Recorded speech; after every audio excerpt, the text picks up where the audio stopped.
Welcome to Community Education Scramble Game Show. My name is Ifay Chang. I'm your host. Lately, we have been doing quite a number of interview sessions. You probably have seen last couple of them are related to education.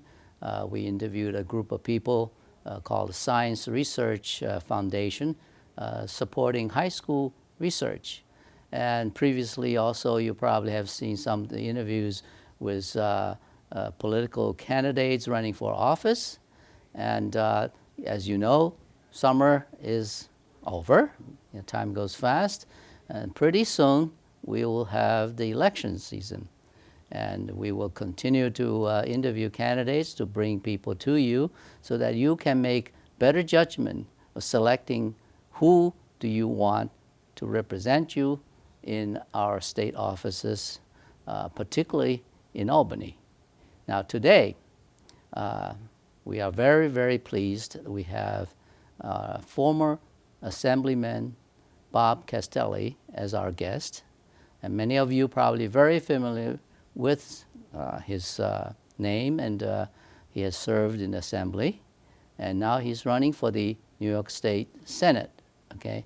So let's welcome Bob Castelli. Bob? Thank you for having me. Thank you for coming.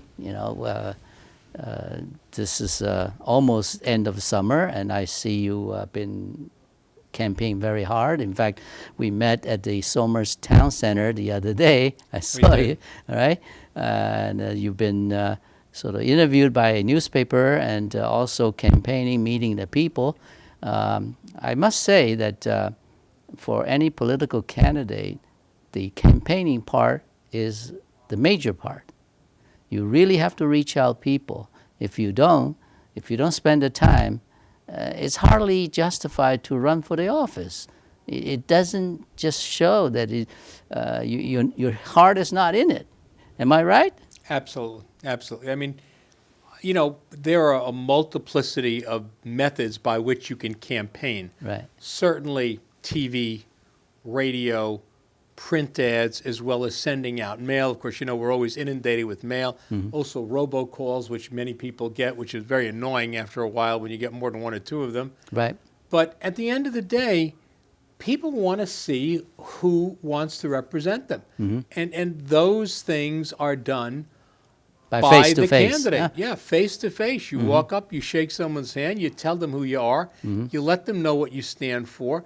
You're there to answer questions for them so they know what you're about. Mm-hmm. And, that's frequently the most important part of convincing a voter why they should vote for you. Right. And at this time, this Senate seat, it's a very important one, as many people are aware of, that New York State Senate, that the majority, staying with Republican or Democrat, depends sometimes just on one seat. Absolutely. This particular seat is the pivotal seat for Republican control of the New York State Senate. Mm-hmm. As you know, we have a very thin majority up there as the Republicans, and the loss of this seat will cause the entire Senate to switch over to the Democrat side. Mm-hmm. Now, what that means, of course, is that you will have a democratically controlled Assembly, a democratically controlled office of the governor, as well as a democratically controlled Senate, and therefore you won't have the check and balance that most people like to see in government. That's right. Not only that check and balance, but I think we are in a steep slope sliding down. So where can we really get some force to change the course, or at least keep us floating?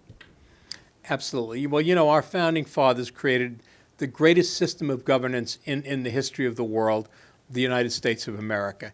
And they did so and intentionally created a system of checks and balance where no single party, no single entity had control over everything. So you had a loyal opposition, as it were, of individuals who were like-minded men and women, but individuals who recognized that there were different perspectives, different points of view that needed to be hashed out, brought out to the public, and allowed to be examined to determine if that was the way governance needed to take place. Right, right, right.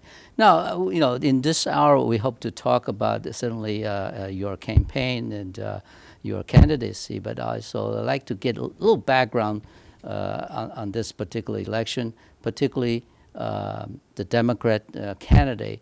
As I know that Mr. Wagner is running for this office, has been running for this office in the past and lost in the previous election, wasn't it? Correct. Justin Wagner is a young man, very nice young man, running for the office. He's never held any political office whatsoever, any elected office. He's a young attorney from the town of Cortland, and he ran unsuccessfully against Senator Greg Ball, but it should be recognized that he ran very close to Senator Ball and only lost by a point or two.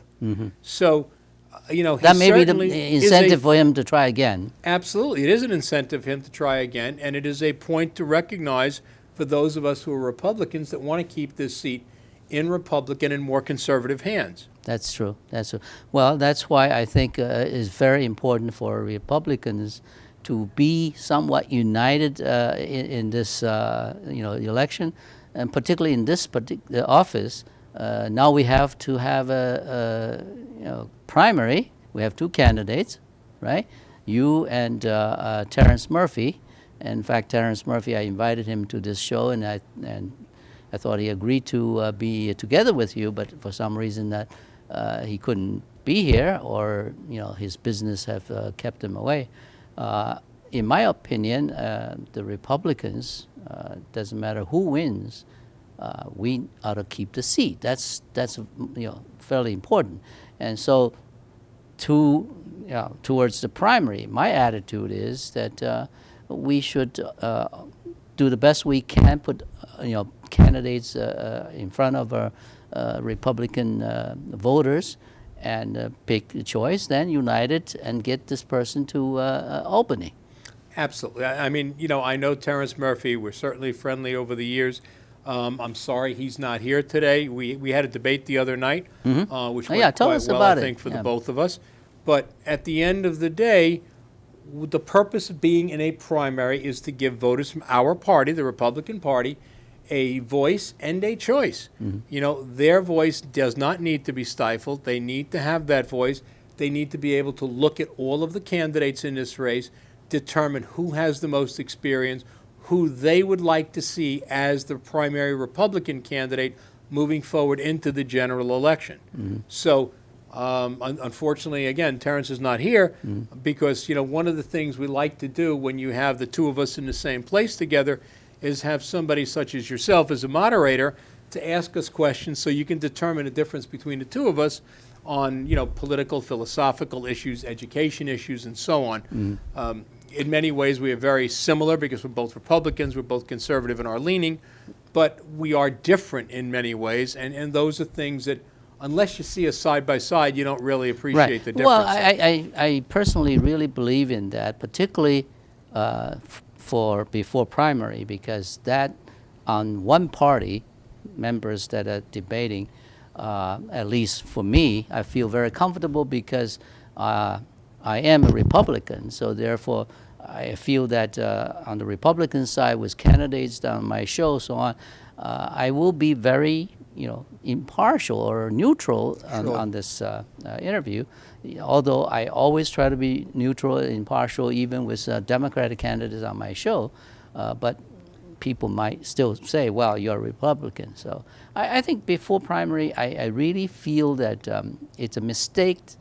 Our party machinery or our party organization do not emphasize this kind of a either debate or public forum, particularly in a television. This is a free forum. I mean, you don't even have to pay for it, and citizens can watch this, and I can have this scheduled in very good hours in the prime time, Saturday, 8 o'clock. Absolutely. So if we take advantage of this and we let voters, really see, what kind of candidates we can put up, and that would help our party.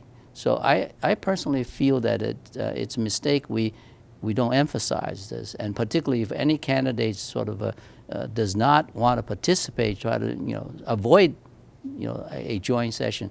I think that's really not only a mistake. I think it's short sight, because you really want to even you lose, still I think it's investment for future, because if you have put you out there as exposure to the public, let people know who you are, and if you persistently pursue this direction, and that's going to register. Absolutely. People will remember that. I've been a member of both a town board, but also a 2-term member of the New York State Assembly. Right. I, for one, thank you and all the members of the media for giving us this forum. I mean, at the end of the day, you're providing us with a platform so we can get our ideas, our views, our philosophies out to our voters and all the voters we represent. And let me emphasize all the voters, because when you get elected, you're not just elected to represent Republicans. You represent Republicans and Democrats, conservatives, Democrats, liberals, and people want to see who wants to represent them. I think this is a great forum. I thank you very much for giving me this opportunity. As you know, I've never passed up an opportunity when I'm invited here. Yep.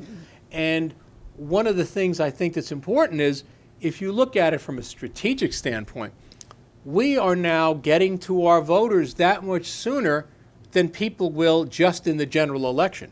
So you're in there 2 or 3 or 4 weeks before people are contesting this seriously for the general election. Right. So I think this is incredibly valuable, and again, I thank you very much for the opportunity. Yeah, well, we certainly try hard to open this forum to any candidate, whether it's Democrat, Independent, Conservative, or Republican. So it's not that we are not trying. I think it's usually, somehow the candidates are placing their emphasis differently. Some may choose the newspaper media or mailing or phone banks, like you say. Of course, that's their choice. But on the other hand, I personally feel being on a television, speak, openly, probably still the best forum, I think, for audience watching you. Absolutely. And one of the things I think that's part of the problem with some of the other static media, we'll call it. I mean, I've been victimized, quite honestly, by some anonymous mail that's been sent out. Terrence Murphy, by the way, in the debate yesterday, apologized for that and assured me that he had nothing to do with it. There has been some erroneous mail with some erroneous information sent out. It's pro-Cuomo, pro-Clinton, pro-abortion. None of these things are actually true. And of course, whoever sends this out, we don't know, and he agrees that he did not send it out, and I'll take his word for it, okay? There's a picture of myself, the Clintons, and the governor walking in the Memorial Day parade together. And that was sort of the way of saying, well, I'm too liberal. Well, of course, first of all, I'm a disabled combat veteran of the Vietnam War. I was the ranking member on Veterans Affairs Committee in the New York State Assembly. And that picture was taken walking in the Memorial Day parade, honoring our fallen dead from all of our wars. And I will tell you that it's my honor to walk with any elected or public official to honor our fallen heroes. That picture was taken out of context. It was put up on a mailer. And it's, these are the kind of things that turn people off on politics. I was the Republican nominee and the Conservative Party nominee 4 out of 4 elections, and the Republican office holder in the New York State Assembly 2 out of 2 times, and the Conservative Party office holder. I held both seats and both lines. So, I didn't change all of a sudden. And this is the type of stuff that is kind of dirty pool. It's like, let's debate the issues. Let's talk about the important things that concern us. Let's talk about the fact that jobs are leaving New York at record numbers. Let's talk about the fact that our taxes are the highest in the country in this county. Let's talk about the fact that we have a ridiculous housing settlement that HUD has forced upon us that we agreed to, and then they violated the contractual agreement by changing the standards in the middle of the contract. Let's talk about education and the fact that while people thought Common Core was a good idea, and by the way, I am, as you know, a former college professor. I believe in holding standards of excellence for students and teachers alike. Right. But Common Core was a bad idea. It was a terrible idea the way it was put forth, and it needs to be repealed. And I support the repeal of that, by the way. So these are things, along with the New York SAFE Act, which didn't make anyone safer. As you know, I also spent 21 years in the New York State Police, as well as being a Vietnam veteran. So I've got a lot of experience, both as a businessman, as a town board member, as a state assemblyman, Vietnam veteran, 21-year member of the New York State Police, and a businessman. Certainly, yeah, you brought a lot of experience behind you. And you know what? You need that, because in the 2 terms up in the State Assembly, I cast 3,400 votes. And by the way, I never missed a single vote.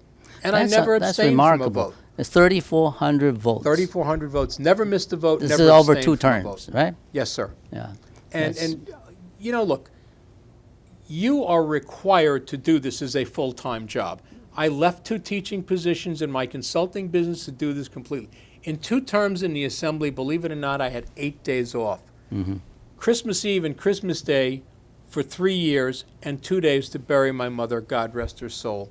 Other than that, I was there at work 7 days a week. You have to do that. My opponent, Terrence Murphy, who was a very nice guy, by the way, like I said, we get along. He's got a bar and a restaurant. He's got a chiropractic business. He's got a young family. And I don't know if he realizes how much of your time this eats up, but it can't be done as a part-time job. It has to be done as a full-time job. Certainly, yeah, I fully agree.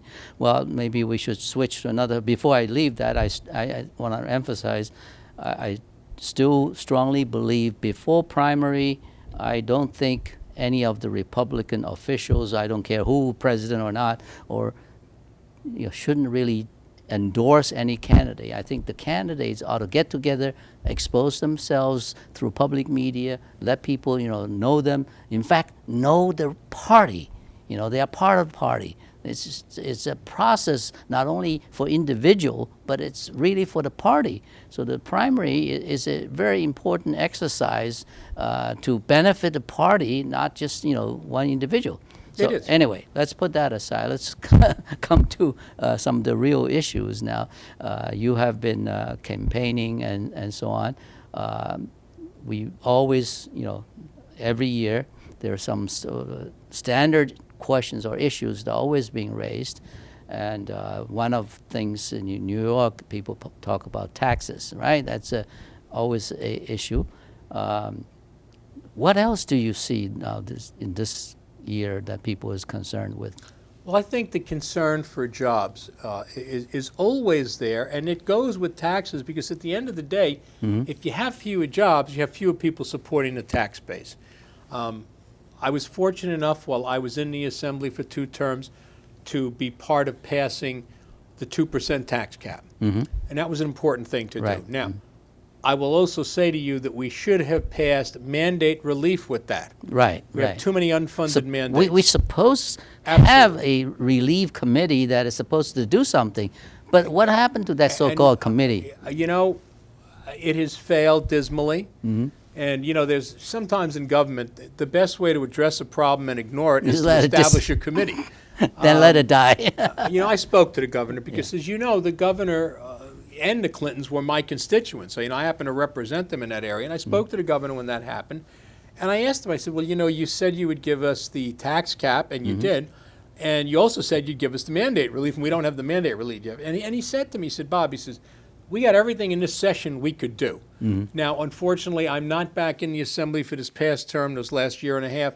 So I don't know what they are trying to do, and I'm not there to try and help stimulate it along. But at the end of the day, one of the reasons why I wanted to go from the Assembly to the Senate was because as a member in the New York State Assembly, as the minority member in the Republican Party, it was a ratio of 2 to 1, 2 Democrats to every Republican. I still got things done. And I did so in a bipartisan fashion by crossing the aisle, by making friends with people on the other side of the aisle. Now, you don't have to sacrifice your principle. You don't have to sell your soul. But what you do have to do is recognize that there are common grounds that all of you can agree on, and those are the things that will allow you to get things done. In Congress, they don't even talk to each other. That's disgraceful. People send us up there to Albany to make sure we do the job for them. Because at the end of the day, we work for you. We don't work for the people up in Albany and the party bosses. Right. So, you have to be able to work in a bipartisan fashion, and you can do that without selling your soul or sacrificing your principle. So those are things that you need to know how to do up there. And, in many ways, I kind of liken it to swimming with the sharks. If you can swim with the sharks and survive, you can get something done. Right. But if you don't know how to do that, you get eaten alive. I swam with the sharks. I survived. We got a lot done. I passed 6 pieces of my own legislation and over 35 pieces of legislation I co-sponsored. Passed both houses, signed into law by two respective governors. And I did that because I had a good working relationship with my colleagues across the aisle. Right. But there's definitely advantage if you are able to get into Senate, though.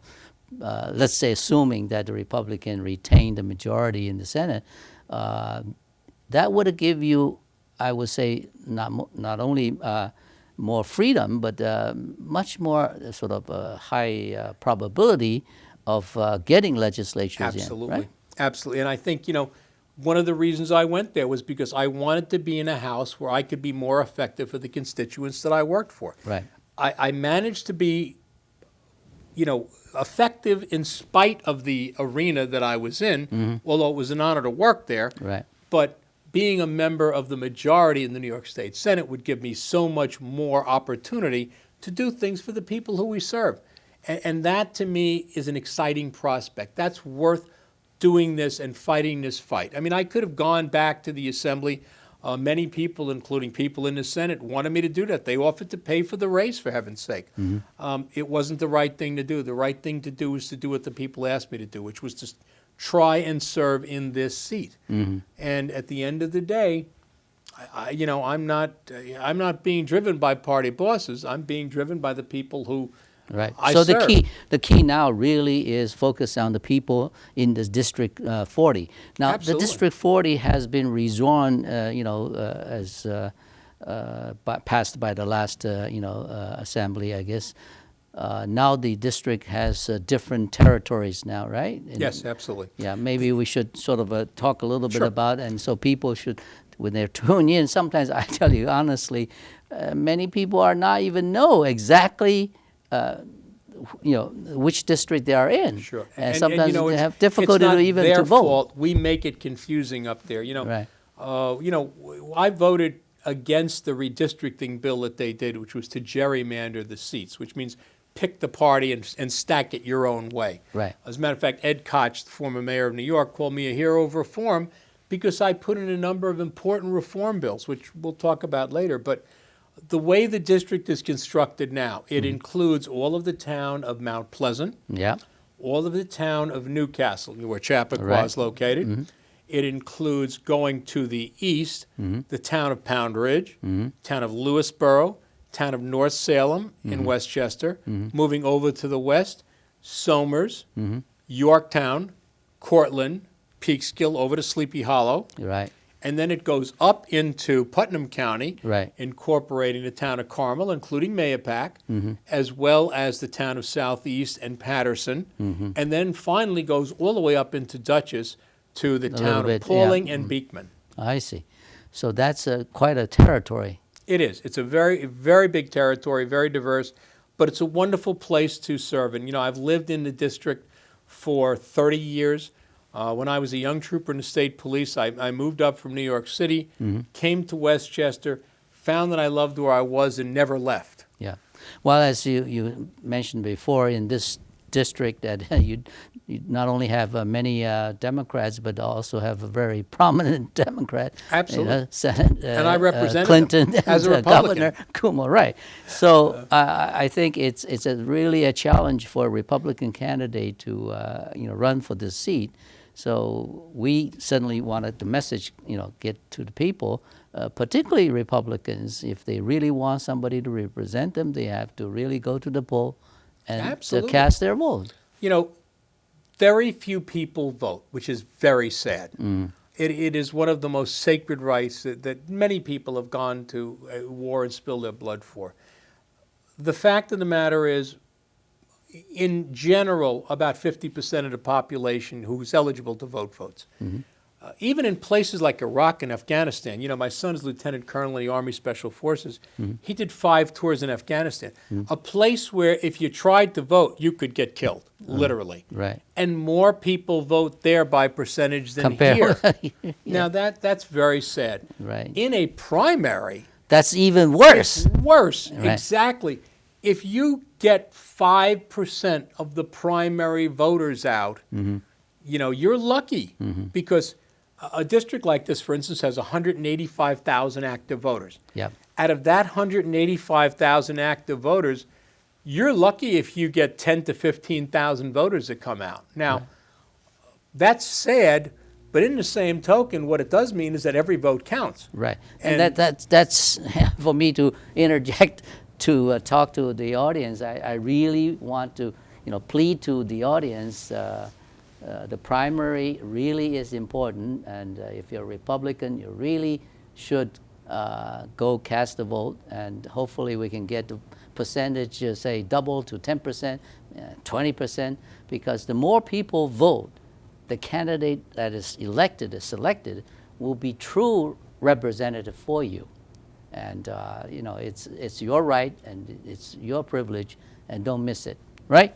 Absolutely. Yeah. Absolutely. You know, it is a sacred right and a sacred privilege no one should ever do. I was a young soldier at 18 years old when I got the right to vote. It was signed by Richard Nixon.